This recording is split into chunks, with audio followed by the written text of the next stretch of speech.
Welcome back, everybody. And this is the second and the final day for this conference. We all feel very sad. We won't be here after today on this stage sharing such wonderful discussions with you all. Today, this morning, we have several case study materials to share with you.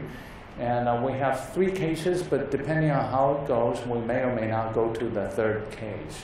So the idea is this. We will ask, Kirsten would lead the actual procedures. We will ask all of you to be divided into smaller working groups.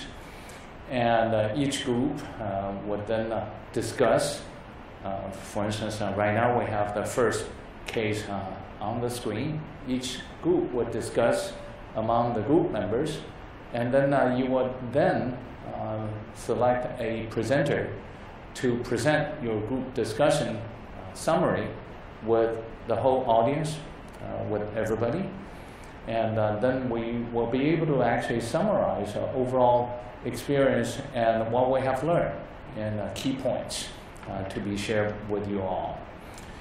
So this particular case is, we call it a classic case because it's about a class. Not that it's very classic. Well, it's almost always a challenge on every single campus. So maybe it is a classic case. So it's a class project.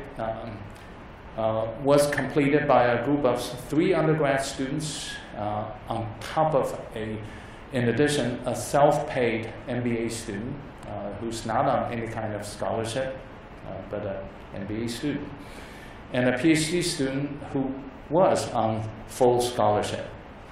Now, a corporate sponsor of the class, they came forward. They claimed that, hey, they had an employee who co-invented the technology because that employee actually participated in the brainstorming session with all the class members on this particular team. In addition, the sponsor originally had this problem they wanted to solve, so they contributed the problem to the class, inviting a particular group of students to form this project team to solve that particular problem. So the sponsor said, hey, we contributed we asked you guys to solve this particular problem, and we got an employee as part of the solution, so naturally we should be a co-owner or co-inventor. In addition, the corporation donated money and even allowed the students to use their on-site lab to build the prototype for this particular project. And again, so probably can argue about some resources used. The sponsor also shows interest in hiring some project team members. So some of the project team members may be very favorable to this particular sponsor, corporate sponsor. And they believe that even though it was never discussed, but they believe that all such goodwill, all these wonderful things they have done for this particular class should earn them the right of first refusal to an exclusive license of the intellectual property. By the way, I should probably explain the right of first refusal. That just means that they have, before anybody else can actually negotiate with the university, they want to be the very first party to be allowed to do so. So this is almost like, in terms of dating, this is almost like asking a classmate of yours that you really like to date, that please reserve the spot, allow me to be your boyfriend before anybody else will have a chance. So they will have to stay uncommitted to all the other people and waiting for your offer to be their or this person's boyfriend or girlfriend. That will be the right of first refusal, right? Yeah, my legal expert says yes. We'll ask Kirsten to explain how this will actually work.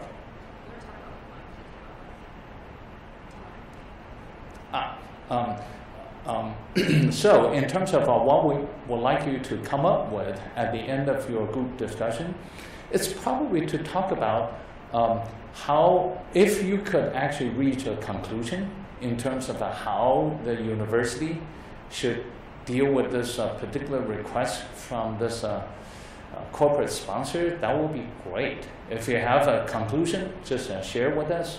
If you don't have a conclusion, but you observed a lot of issues, that's great. You know, tell us what those issues are, what the problems may be. If you feel that you don't have enough data, you love to ask more questions.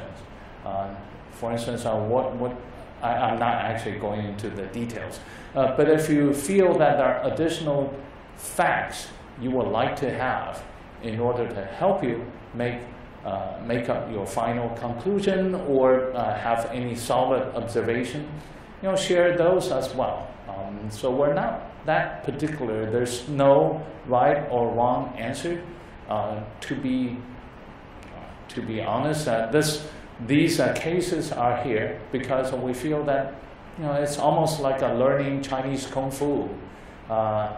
You don't learn it by just reading some Kung Fu master manuscript.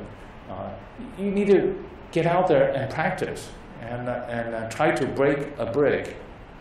Maybe not that, but try to do something, do some moves, and that's how you can actually learn. These are skills, and also through trying to do things, you will learn that maybe my understanding of these issues was not as solid. You may actually discover a few more things you'd like to clarify, to enhance, and to deepen the learning and the understanding. That's the whole point. So please don't feel too much pressure. You're not being graded, right? Professor Ivanhoe, they are not being graded on the performance of this, right? No grades. So hey, so you can, you're free to say whatever that may be silly comes to your mind, and just try them out. Okay. Yes, I concurred that we were very pleasantly surprised by the not only the depth of some of your statements and observations, but also the breadth of your observation. You probably already picked up every single significant fact in this rather complicated case, and by now you probably have already guessed that this is a case intentionally to be a bit confusing, and a lot of the facts are not very clearly explained in great details. So, but you guys really did wonderfully well. Chuck and I will probably go through the typical law school thing, which is to do the issue spotting on a sentence by sentence basis. So let me start with the first sentence, and then we'll rotate. Class project was completed by a group of 3 undergrad students, a self-paid MBA student, and a PhD student on scholarship. So reading this very first sentence, you will know that, first of all, it's a group project, and there are different students involved, and these students have different kind of a status associated with them.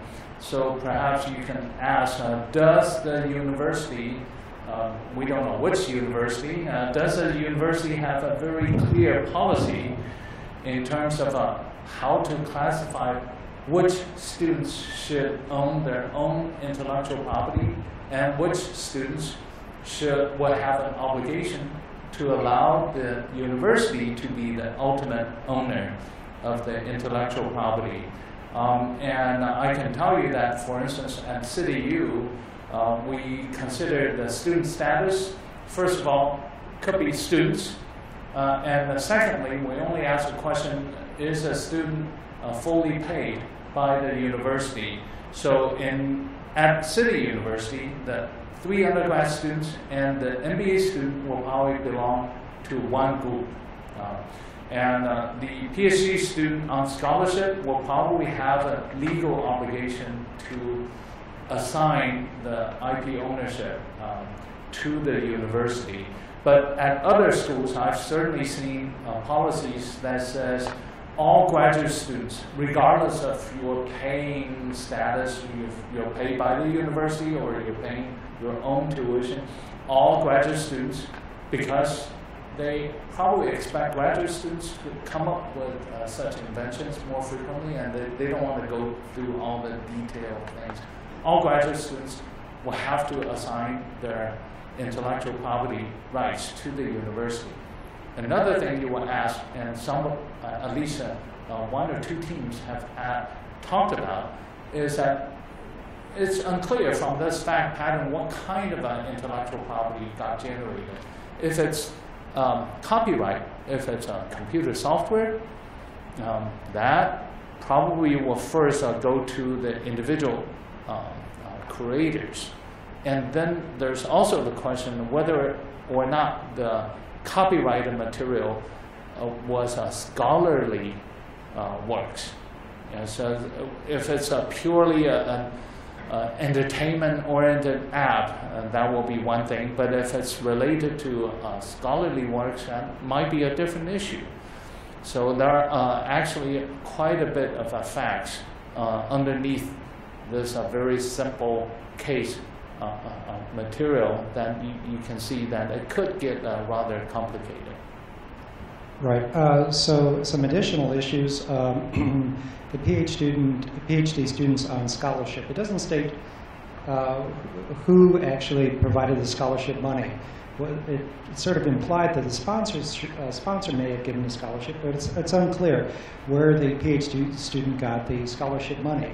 So that there may not have been an obligation just because of the fact that the PhD student was on scholarship. That may not have changed the ownership of the IP at all. The other thing is whether, and some of you people have pointed out, there was a contract. You assume there was a contract between the sponsor and the university. Question whether that contract between the sponsor and the university, would that have changed the ownership of the IP owned by the students? So just because a sponsor enters into a contract with the university, will that automatically change the ownership of the IP? In many cases it doesn't. So that's an issue we have to look at. What did the contract say? And now the second sentence. Now a corporate sponsor of the class claimed that they had an employee who co-invented the technology as part of the project brainstorming team.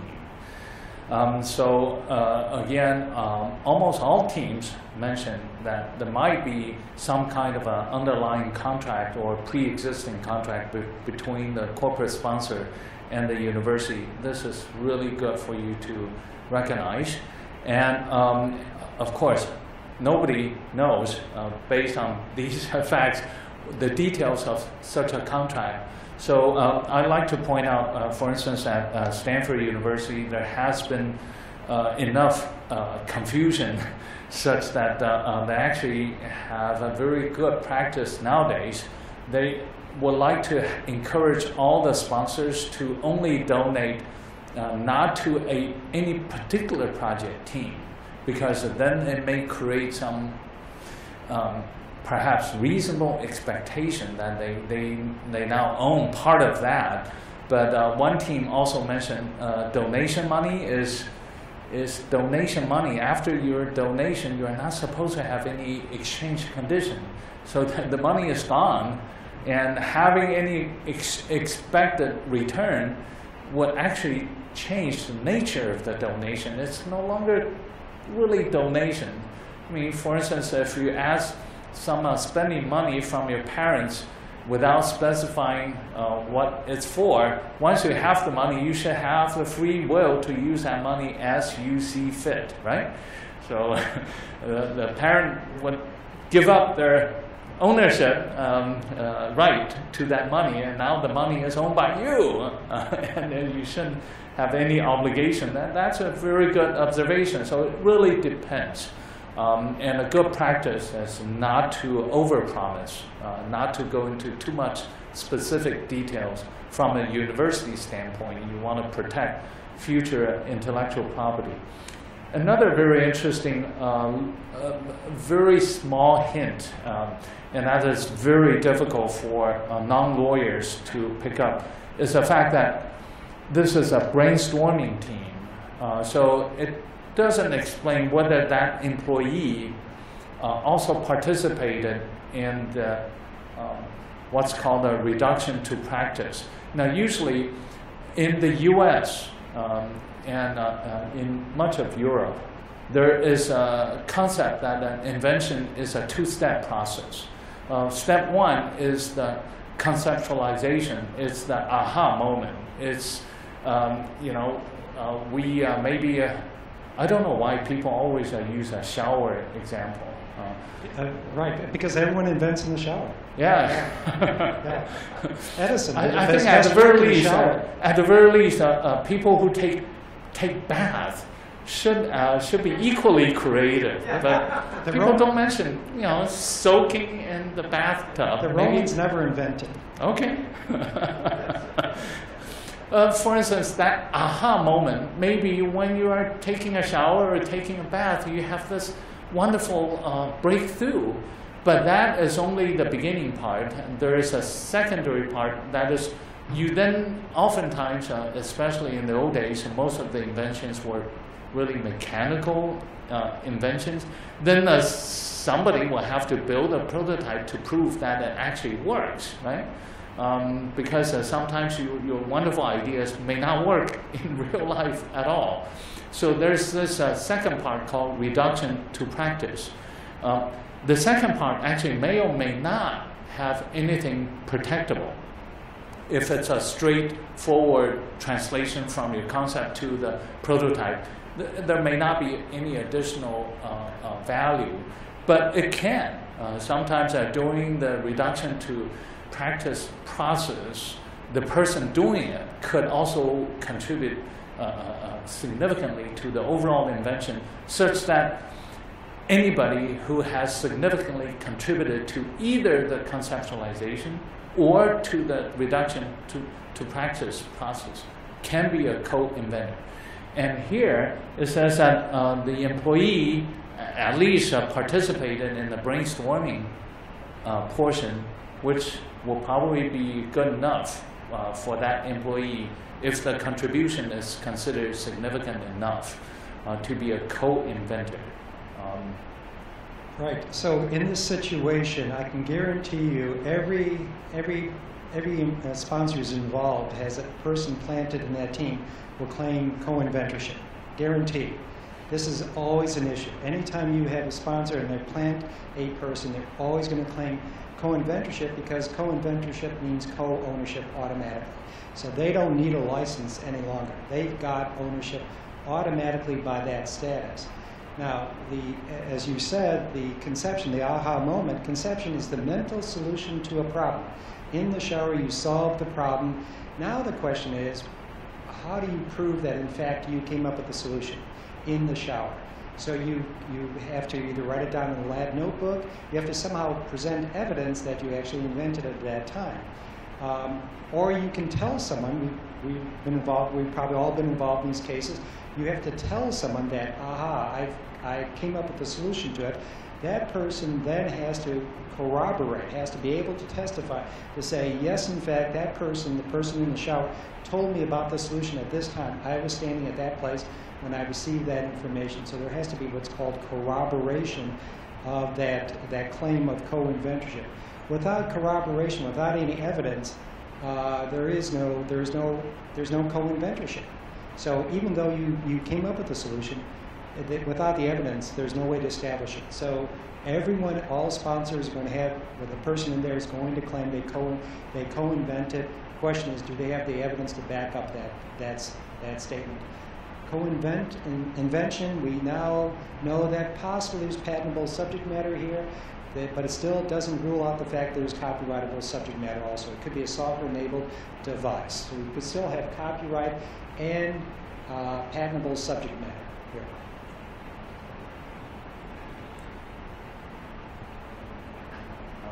Okay.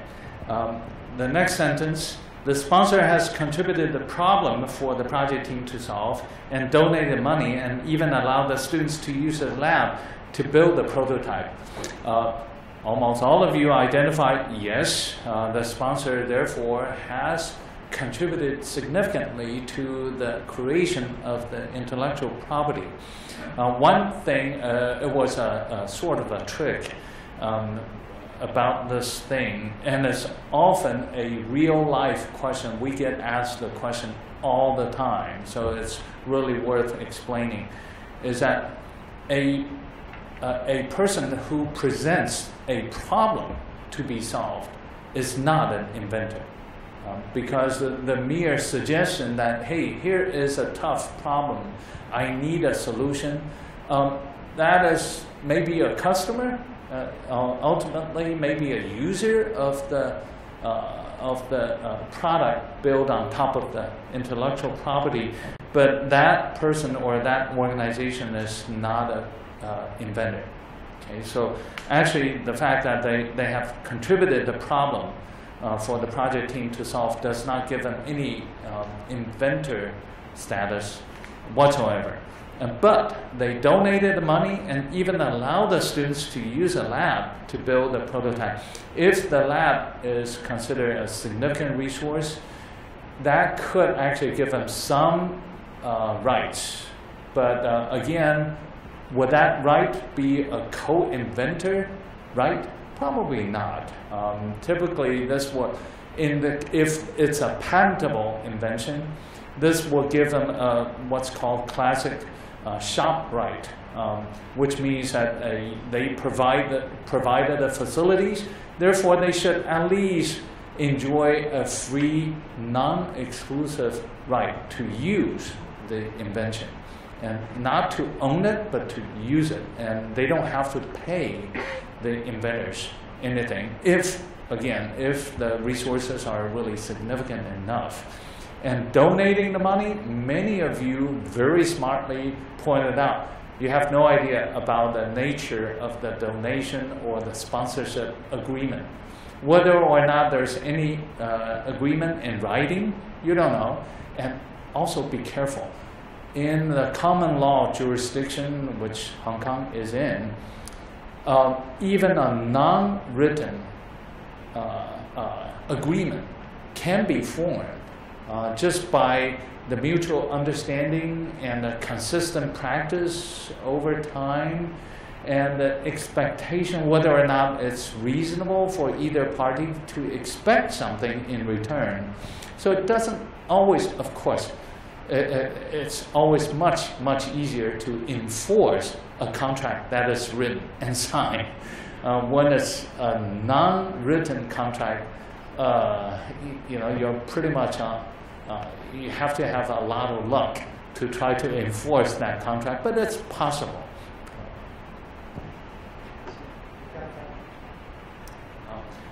The last one, the sponsor also shows interest in hiring some project team members and believes that they have the right of first refusal to an exclusive license of the IP.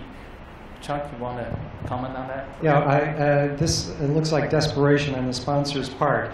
All right, look, if you didn't buy into this, I'll hire you guys. So we just want ownership out of this. It's fine. They should want to hire you. You guys are bright, right? You're involved in this project.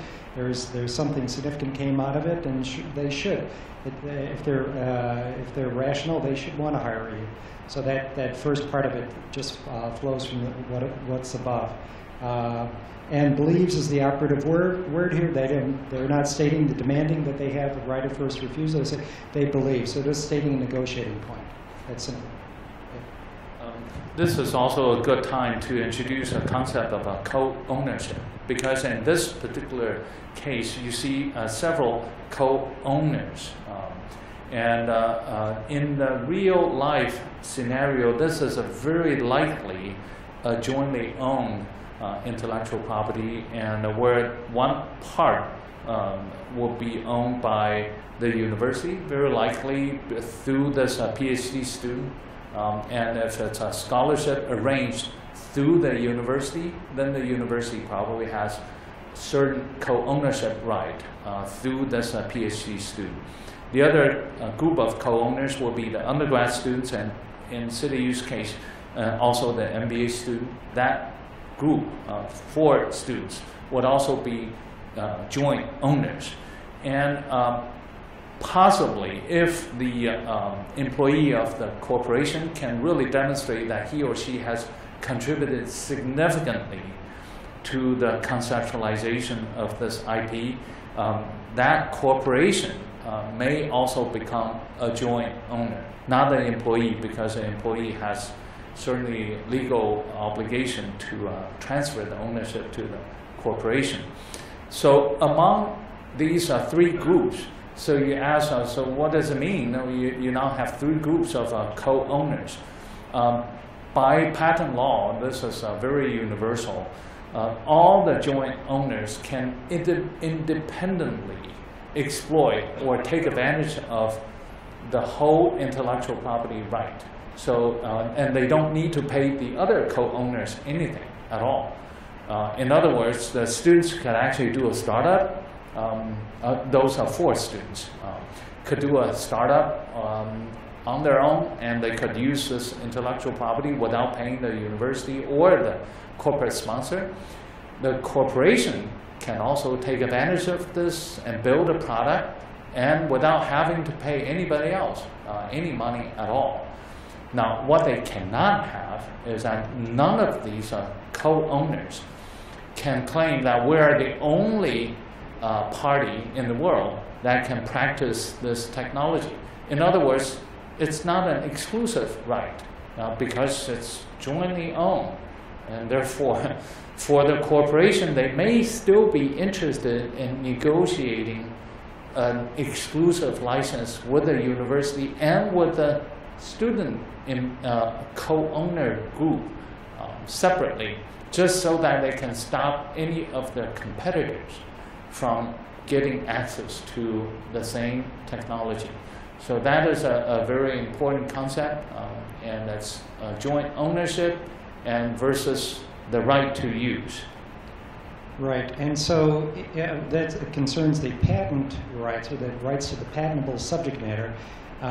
One of the things the students could do is simply not do anything with their ownership right, just sit on their rights individually or as a group, and wait for a competitor to come along, to the sponsor, wait for that competitor to come along to infringe.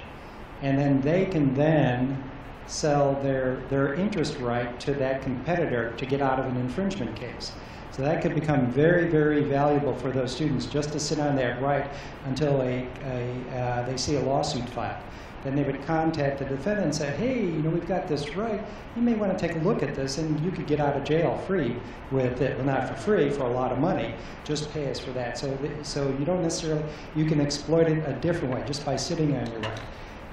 Copyright, if there was a copyright component to it, a copyrightable subject matter, if, let's say, all of them contributed to the code, let's say they all helped out in the code, they all become co-authors, they become co-owners of it, they can exploit it as a group separately, they can non-exclusively license it, but they have to pay a proportionate share of the profits back to the group. The issue there is, and I've been doing this work for a long time, I've never seen a court decision that's ever decided what profit is in this situation. So if it's like Hollywood, Hollywood never runs a profit on anything, so you may not have an obligation to pay anything, any money back to the other group, to the other members of the group. This is also a very good time to talk about one very crucial concept. Most of the academic inventors don't realize this, and they always think that, well, if I invented something, then I should be able to immediately get the benefit of the value. And also, people are confused about infringement and infringers. And often, infringers or infringement activities are great news to us because you need to have the commercial interest. You need to have, first, in your mind, maybe you will think that, oh, those are criminals. They're taking advantage of my invention. But to professionals like us, they are called potential customers. Or they're the money source because of the fact that they're infringing on your IP right. That gives you a reason to approach them and say, we'd like to invite you to consider licensing this. And then because they are actually building products or services based on the infringed technology, that means money, that means potential. One thing we never got a chance to discuss throughout yesterday and until now is the fact that when you bring a lawsuit or any kind of complaint about any infringement, the very important thing is that there must be some money involved. There must be some economic value. Otherwise, if people, by the way, if people are just trying to publish an academic paper on your idea, don't bother suing them. There's no money in there. Because when you bring an infringement lawsuit, the court can eventually rule in your favor, and then the court would look at you and say that, so how much money do you claim should be the damages? How much money is this party supposed to pay you? If they publish just an academic paper, they will always argue that it's worth absolutely nothing. So there's no money involved, and you get only a moral victory. The court can literally rule in your favor saying you win. However, the other party owes you now a token $1. So what does that mean? You cannot even afford your legal fees. And therefore, sometimes a lot of us smart IP owners will simply wait and wait and wait. They wait until there are a lot of infringement action in the marketplace, and they have already sold billions worth of products out there, and then they surprise you. It's too late for you to try to redesign your products. It's too late for you to claim, oh, we can actually live on some other products. Let's give up this product line. That's when they really catch their infringers and hope to get major benefits. So I actually think that what we should do at this point is see if there are any remaining questions about the case that you might have. I mean, I think that Chuck and David just went through it in just immense detail. I was going to say excruciating detail.